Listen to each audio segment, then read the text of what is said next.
Good morning, student. Fourth standard Kannada subject. Our seventh topic is ಸೂರ್ಯಮಾಲ ಮತ್ತು ಆತನ ವಧುವಿನ ಇಕ್ಕಟ್ಟು ಗದ್ಯ, ಪೇಜ್ ನಂಬರ್ 35. 4ನೇ ವರ್ಗದ ಕನ್ನಡ ವಿಷಯದ 7ನೇ ಅಧ್ಯಯನ ಸೂರ್ಯಮಾಲ ಮತ್ತು ಆತನ ವಧುವಿನ ಇಕ್ಕಟ್ಟು ಗದ್ಯ ಭಾಗ, ಪುಟ ಸಂಖ್ಯೆ 35, ಪೇಜ್ ನಂಬರ್ 35. ಸಿಯರ್ 7 ಟಾಪಿಕ್ ಸೂರ್ಯಮಾಲ ಮತ್ತು ಆತನ ವಧುವಿನ ಇಕ್ಕಟ್ಟು. ಇಲ್ಲಿ ನಾವು ಲಾಸ್ಟ್ ವಿಡಿಯೋದಲ್ಲಿ ಈ ಗದ್ಯ ಭಾಗದ ಬಗ್ಗೆ ಸಂಪೂರ್ಣವಾಗಿ ತಿಳ್ಕೊಂಡಿದ್ವಿ. ಇದರ ಗದ್ಯ ಭಾಗದ ವಿವರಣೆ ತಿಳ್ಕೊಂಡಿದ್ವಿ, ಪದಗಳ ಅರ್ಥ ಮತ್ತು ಇಲ್ಲಿ ವಿಕ್ರಮ ಬೇತಾಳ ಕಥೆಯ ಬಗ್ಗೆ, ವಿಕ್ರಮ ಬೇತಾಳ ಕಥೆಗಳ ಒಂದು ಭಾಗವಾಗಿ ಸೂರ್ಯಮಾಲ ಮತ್ತು ಆತನ ವಧುವಿನ ಇಕ್ಕಟ್ಟು ಇದರ ಬಗ್ಗೆ ನಾವು ತಿಳ್ಕೊಂಡಿದ್ವಿ. ಒಂದು ಊರಿನಲ್ಲಿ ಒಬ್ಬಳು ಸುಂದರವಾದ ಹುಡುಗಿ ಇದ್ದಳು. ಅವಳು ಪ್ರತಿದಿನ ಅಲ್ಲಿರುವ ದೇವಿ ದೇವಸ್ಥಾನಕ್ಕೆ ಹೋಗಿ ಪೂಜೆಯನ್ನು ಮಾಡ್ತಾ ಇರ್ತಾಳೆ. ಹೀಗಿರುವಾಗ ಒಂದು ದಿನ ಆ ಊರಿಗೆ ಬೇರೆ ಊರಿನಿಂದ 2 ಜನ ಸ್ನೇಹಿತರು ಬರುತ್ತಾರೆ. ಅವರು ಕೂಡ ಅದೇ ಒಂದು ದೇವಸ್ಥಾನಕ್ಕೆ ಭೇಟಿಯನ್ನು ಕೊಡ್ತಾರೆ. ಆವಾಗ ಆ 2 ಆತ್ಮೀಯ ಸ್ನೇಹಿತರಾಗಿರುವ ಸೂರ್ಯಮಾಲ ಮತ್ತು ಚಂದ್ರಸೇನ, ಸೂರ್ಯಮಾಲ ಮತ್ತು ಚಂದ್ರಸೇನ ಅನ್ನುವ ಸ್ನೇಹಿತರು ಕೂಡ ಅದೇ ಒಂದು ದೇವಸ್ಥಾನಕ್ಕೆ ಭೇಟಿಯನ್ನು ನೀಡ್ತಾರೆ. ಇವರು ಭೇಟಿ ನೀಡಿದಂಥ ಸಂದರ್ಭದಲ್ಲಿ ಅದೇ ಒಂದು ಹುಡುಗಿ ಆ ದೇವಸ್ಥಾನಕ್ಕೆ ಪೂಜೆ ಮಾಡಲಿಕ್ಕೆ ಬಂದಿದ್ದಳು. ಪೂಜೆ ಮಾಡಲಿಕ್ಕೆ ಬಂದಂತಹ ಆ ಸುಂದರವಾದಂಥ ಹುಡುಗಿಯನ್ನು ನೋಡಿ ಗೆಳೆಯರಲ್ಲಿ ಒಬ್ಬನಾದ ಸೂರ್ಯಮಾಲನು ಆ ಹುಡುಗಿಯನ್ನು ಮೆಚ್ಚಿ ಅವಳನ್ನು ಇಷ್ಟಪಟ್ಟು ಅವಳನ್ನು ಮದುವೆಯಾಗಬೇಕೆಂದು ತನ್ನ ಆಸೆಯನ್ನು ತನ್ನ ಗೆಳೆಯನಾದ ಚಂದ್ರಸೇನಿಗೆ ಹೇಳ್ತಾರೆ. ಚಂದ್ರಸೇನ, ಈ ಹುಡುಗಿ ನನಗೆ ತುಂಬ ಇಷ್ಟವಾಗಿದ್ದಾಳೆ, ನಾನು ಇವಳನ್ನು ಮದುವೆ ಆಗಲಿಕ್ಕೆ ಇಷ್ಟಪಡುತ್ತೇನೆ ಅಂತ ತಿಳ್ಕೊಂಡೆ ಚಂದ್ರಸೇನಿಗೆ ಹೇಳ್ತಾನೆ. ಆವಾಗ ಚಂದ್ರಸೇನ ಕೂಡ ಅದಕ್ಕೆ ಒಪ್ಪಿ 2 ಜನ ಸೇರಿ ಈ ಹುಡುಗಿಯ ತಂದೆಯನ್ನು ಭೇಟಿಯಾಗೋಣ, ಹುಡುಗಿಯ ತಂದೆಯನ್ನು ಭೇಟಿಯಾಗಿ ಅವರ ಅನುಮತಿಯನ್ನು ಪಡೆಯಲು ತಿಳ್ಕೊಂಡು ಹುಡುಗಿಯ ತಂದೆ ಹತ್ರ ಈ ಸೂರ್ಯಮಾಲ ಮತ್ತು ಚಂದ್ರಸೇನ ಇಬ್ಬರು ಹೋಗ್ತಾರೆ.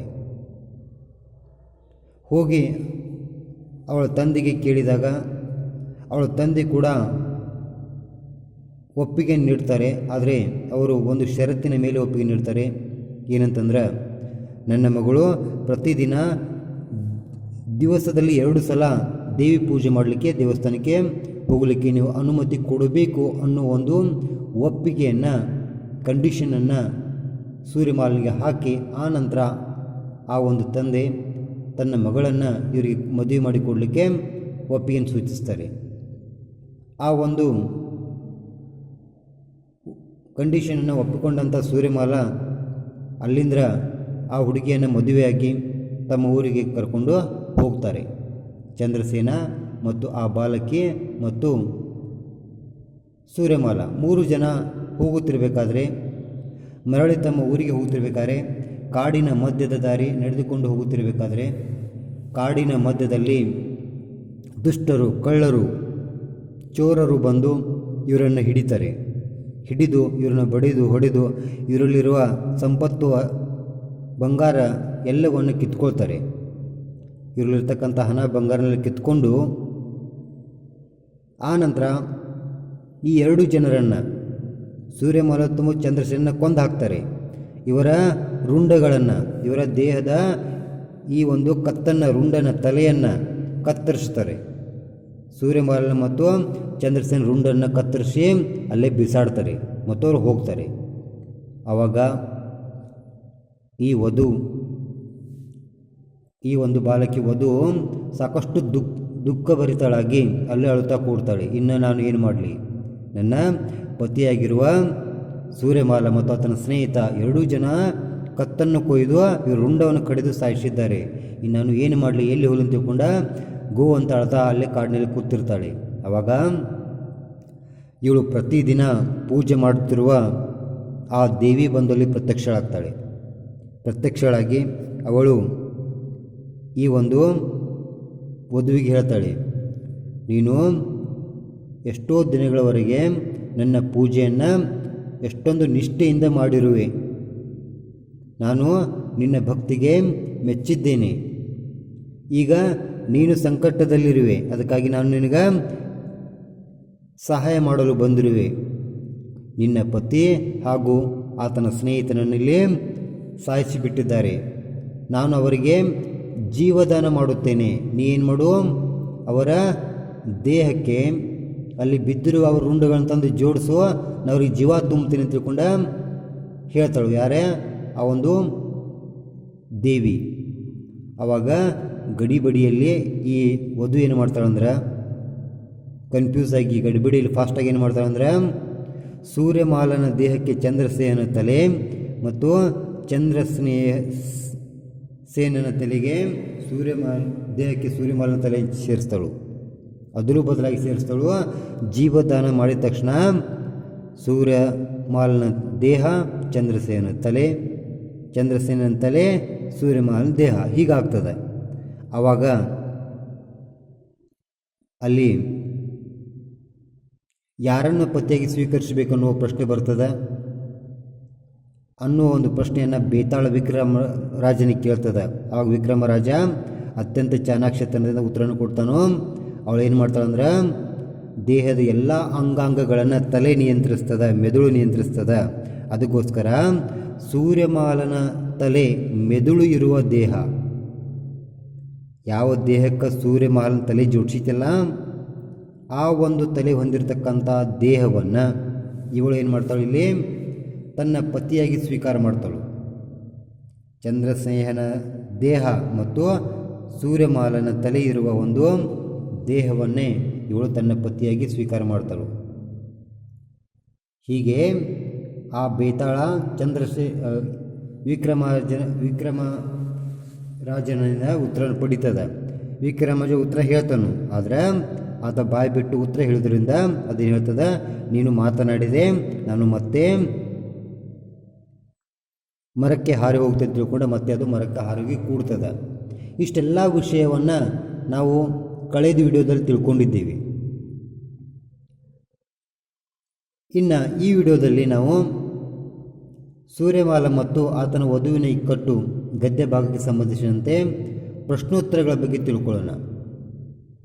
ಈ ಒಂದು ಗದ್ಯ ಭಾಗಕ್ಕೆ ಸಂಬಂಧಿಸಿದಂಥ ಕ್ವಶನ್ ಆನ್ಸರ್ಸ್, ಪ್ರಶ್ನೋತ್ತರಗಳು. ಓಕೆ, ಪೇಜ್ ನಂಬರ್ 37, ಪುಟ ಸಂಖ್ಯೆ 37. ಪುಟ ಸಂಖ್ಯೆ 37 ಅಂತ ತೆಗೀರಿ. ಇದರಲ್ಲಿ ಕ್ವಶನ್ ಆನ್ಸರ್ಸ್ ನೋಡ್ರಿ.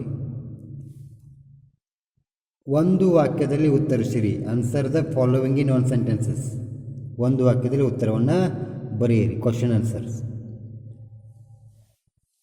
ಫಸ್ಟ್ ಒನ್, ಒಂದನೇ ಪ್ರಶ್ನೆ ನೋಡ್ರಿ. ವಿಕ್ರಮರಾಜನು ಯಾರನ್ನು ಹಿಡಿಯಲು ಕಾಡಿಗೆ ಹೋದ? ವಿಕ್ರಮರಾಜನು ಯಾರನ್ನು ಹಿಡಿಯಲು ಕಾಡಿಗೆ ಹೋದ? ಕ್ವಶನ್ ಐತಿ. ಆನ್ಸರ್ ನೋಡ್ರಿ. ವಿಕ್ರಮರಾಜನು ಬೇತಾಳನನ್ನು ಹಿಡಿಯಲು ಕಾಡಿಗೆ ಹೋದನು.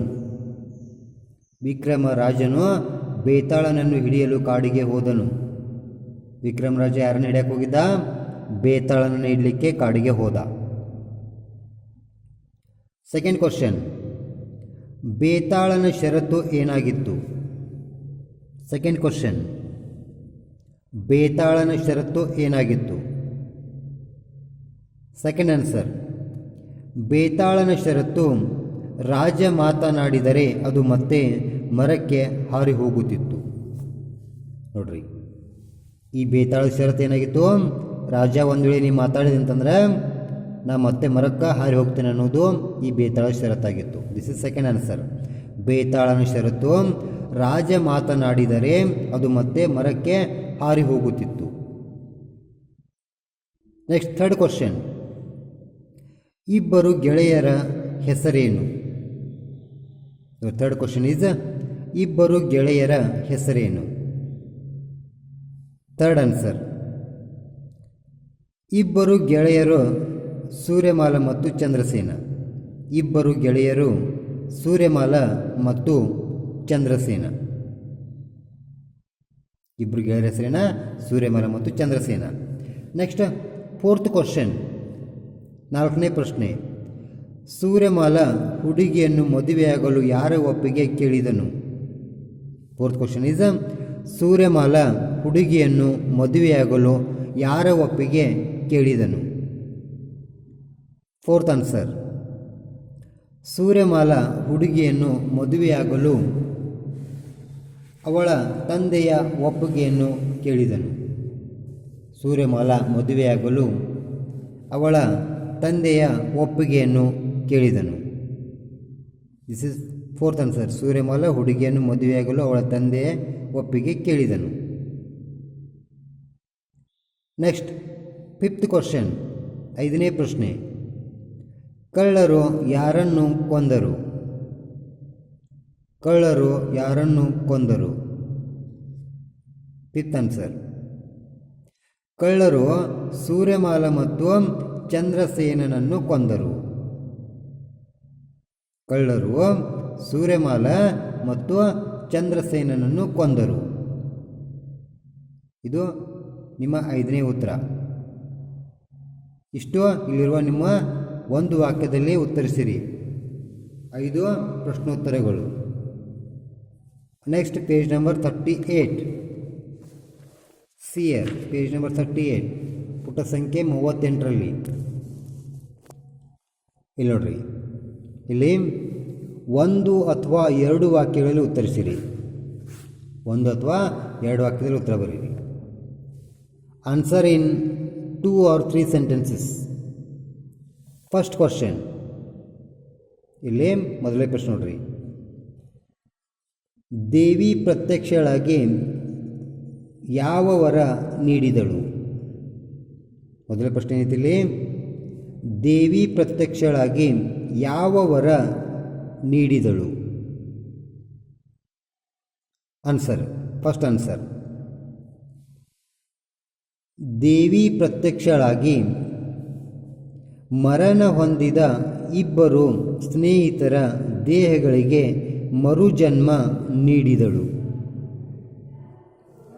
ದೇವಿ ಪ್ರತ್ಯಕ್ಷಳಾಗಿ ಮರಣ ಹೊಂದಿದ ಇಬ್ಬರು ಸ್ನೇಹಿತರ ದೇಹಗಳಿಗೆ ಮರುಜನ್ಮ ನೀಡಿದಳು. This is first answer. ನಾವು ಸೆಕೆಂಡ್ ಕ್ವಶನ್, ಇನ್ನು ಎರಡನೇ ಪ್ರಶ್ನೆ. ಕೊನೆಯಲ್ಲಿ ವಧು ಯಾರನ್ನು ತನ್ನ ಪತಿಯಾಗಿ ಸ್ವೀಕರಿಸುತ್ತಾಳೆ, ಏಕೆ? ಕೊನೆಯಲ್ಲಿ ವಧು ಯಾರನ್ನು ತನ್ನ ಪತಿಯಾಗಿ ಸ್ವೀಕರಿಸುತ್ತಾಳೆ, ಏಕೆ? ನೋಡ್ರಿ ಆನ್ಸರ್. ಕೊನೆಯಲ್ಲಿ ವಧು ತನ್ನ ಪತಿಯಾದ ಸೂರ್ಯಮಾಲನ ತಲೆ ಇರುವ ದೇಹವನ್ನು ಪತಿಯಾಗಿ ಸ್ವೀಕರಿಸುತ್ತಾಳೆ. ಏಕೆಂದರೆ ತಲೆ ದೇಹದ ಇತರ ಅಂಗಗಳನ್ನು ನಿಯಂತ್ರಿಸುತ್ತದೆ. ಎರಡನೇ ಕ್ವಶನ್ ಐತಿ, ಕೊನೆಯಲ್ಲಿ ವಧು ಯಾರನ್ನು ತನ್ನ ಪತಿಯಾಗಿ ಸ್ವೀಕರಿಸುತ್ತಾಳೆ, ಏಕೆ? ಆನ್ಸರ್. ಕೊನೆಯಲ್ಲಿ ವಧು ತನ್ನ ಪತಿಯಾಗಿ ಸೂರ್ಯಮಾಲನ ತಲೆ ಇರುವ ದೇಹವನ್ನು ಪತಿಯಾಗಿ ಸ್ವೀಕರಿಸುತ್ತಾಳೆ. ಏಕೆಂದರೆ ತಲೆ ದೇಹದ ಇತರ ಅಂಗಗಳನ್ನು ನಿಯಂತ್ರಿಸುತ್ತದೆ. ಇದು ನಿಮ್ಮ ಎರಡನೆಯ ಆನ್ಸರ್. ಇನ್ನು ನೆಕ್ಸ್ಟ್ ನೋಡ್ರಿ, ಈ ಮಾತನ್ನು ಯಾರು ಯಾರಿಗೆ ಹೇಳಿದರು? ಈ ಮಾತನ್ನು ಯಾರು ಯಾರಿಗೆ ಹೇಳ್ತಾರೆ? ಫಸ್ಟ್ ಒನ್, ಸರಿ, ಆ ಹುಡುಗಿಯ ತಂದೆಯನ್ನು ಭೇಟಿಯಾಗಿ ಮದುವೆಗೆ ಒಪ್ಪಿಗೆ ಕೇಳೋಣ. ಸರಿ, ಆ ಹುಡುಗಿಯ ತಂದೆಯನ್ನು ಭೇಟಿಯಾಗಿ ಮದುವೆಗೆ ಒಪ್ಪಿಗೆ ಕೇಳೋಣ. ಈ ಮಾತನ್ನು ಯಾರ್ಯಾರಿಗೆ ಹೇಳಿದರು? ಎಸ್, ಆನ್ಸರ್ ನೋಡ್ರಿ. ಚಂದ್ರಸೇನ ಚಂದ್ರಸೇನ ಸೂರ್ಯಮಾಲನಿಗೆ ಹೇಳಿದನು. ಗೆಳೆಯನಾದ ಚಂದ್ರಸೇನ ಸೂರ್ಯಮಾಲನಿಗೆ ಈ ಮಾತನ್ನು ಹೇಳ್ತಾನೆ. ನೆಕ್ಸ್ಟ್ ಸೆಕೆಂಡ್ ಒನ್, ನೀನು ಮಾತನಾಡಿದರೆ ನಾನು ಮತ್ತೆ ಮರದ ಮೇಲೆ ಹೋಗಿ ಕೂಡುವೆ. ಈ ಮಾತನ್ನು ಬೇತಾಳ ವಿಕ್ರಮರಾಜನಿಗೆ ಹೇಳಿತು. ನೆಕ್ಸ್ಟ್ ಥರ್ಡ್ ಒನ್, ಮಗು ನೀನು ನನ್ನ ಸೇವೆಯನ್ನು ನಿಷ್ಠೆಯಿಂದ ಮಾಡಿರುವೆ. ಇದರ ಅನುಸಾರ ಈ ಮಾತನ್ನು ದೇವಿಯು ವಧುವಿಗೆ ಹೇಳಿದಳು.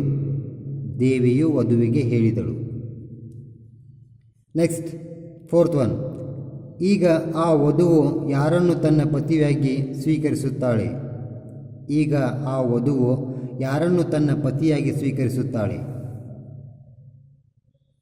ಫೋರ್ತ್ ಒನ್ ಆನ್ಸರ್ ನೋಡ್ರಿ. ಈ ಮಾತನ್ನು ಯಾರು ಹೇಳ್ತಾರೆ? ಬೇತಾಳ ವಿಕ್ರಮರಾಜನಿಗೆ ಹೇಳಿತು. ಅಂದರೆ ಅವನು ಕ್ವಶನ್ ಮಾಡ್ತಿದ್ದ ಅದ, ಬೇತಾಳ ವಿಕ್ರಮರಾಜನಿಗೆ ಹೇಳಿತು. ಈಗ ಆಕೆ ಯಾರನ್ನು ತನ್ನ ಪತಿಯಾಗಿ ಸ್ವೀಕಾರ ಮಾಡ್ತಾಳೆ ಅಂತ ತಿಳ್ಕೊಂಡ. ಇಷ್ಟು ಯಾರಿಗೆ ಹೇಳಿದರು. ಇನ್ನು ನೋಡ್ರಿ, ಈ ಪಟ್ಟಿಗಳಿಂದ ಒಂದೊಂದು ಪದಗಳನ್ನು ಆರಿಸಿ ಅರ್ಥಪೂರ್ಣ ವಾಕ್ಯವನ್ನು ರಚಿಸಿರಿ. ನೋಡ್ರಿ, ಇಲ್ಲಿಂದ ಈ ಒಂದು ವರ್ಡ್ಗಳನ್ನು ಚಾಯ್ಸ್ ಮಾಡಿಕೊಂಡ ನಾವು ಅರ್ಥಪೂರ್ಣ ವಾಕ್ಯಗಳನ್ನು ಬರೀಬೇಕು. ಇಲ್ಲಿಂದವು ಹುಡುಗಿ, ಹೋದನು, ಕರೆದು, ಊರು, ಹೋದಳು, ನಾನು, ಶಿಸ್ತು, ನಿನ್ನ, ಗೆಳೆಯ, ತಂದೆ, ದೇವಸ್ಥಾನ, ಬಂದರು, ನೀನು, ಅವನು, ಹೋಗಿದ್ದರು, ನನ್ನ. ಹೀಗೆ ಈ ಎಲ್ಲವುಗಳನ್ನು ಸೇರಿಸಿಕೊಂಡು ನಾವು ಅರ್ಥಪೂರ್ಣ ವಾಕ್ಯ ರಚನೆ ಮಾಡಬೇಕು. ಇಲ್ಲಿ ನಾನು 5 ಮಾರ್ಕ್ ತೋರಿಸಿ ನಿಮ್ಗೆ ಈ ಥರನಾಗಿ ನೀವು ಕೂಡ ಯೋಚನೆ ಮಾಡ್ಬೋದು ಇದೇ ರೀತಿ, ಅಥವಾ ಬೇರೆ ಒಂದು ಅರ್ಥಪೂರ್ಣ ವಾಕ್ಯಗಳನ್ನು ಕೂಡ ಈ ಪದ ಬಳಕೆ ಮಾಡಿ ನೀವು ಮಾಡ್ಬೋದು. ಇಲ್ಲಿ ನೋಡ್ರಿ, ಫಸ್ಟ್ ಒನ್, ಗೆಳೆಯರು ಊರಿಗೆ ಬಂದರು.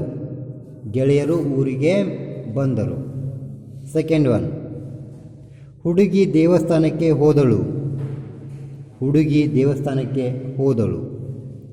ಥರ್ಡ್ ಒನ್, ಗೆಳೆಯರು ದೇವಸ್ಥಾನಕ್ಕೆ ಹೋಗಿದ್ದರು.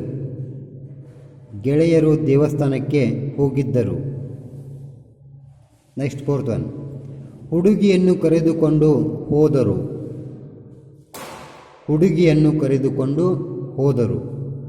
Fifth one,